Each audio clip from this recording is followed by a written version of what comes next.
Hey y'all, so I'm checking out this new heater, and I'll tell you what, it's pretty good. It's on right now. It's getting warm in here quick. It's got the on and off button here. The gear, I think it's high or low.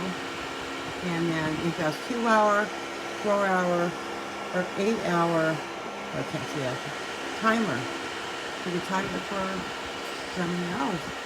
It's pretty nice, it's pretty cold, pretty quiet, and it's warm as heck. This thing puts out some heat. It is really a nice little heater. It's got tip over protection, I think surge protection. It's a really good heater. Really good heater. Dipping outage, overheat protection.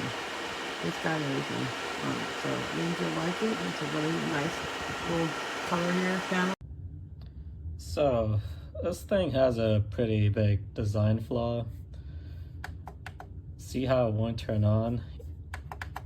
That's because, see this button right here? In order for it to turn on, this button needs to be like constantly in this position. It needs to be pressed. So if it isn't pressed, it won't turn on. It has to be, see how when I'm putting pressure on it, it'll work, but if I let go, it turns off. So if you put it on,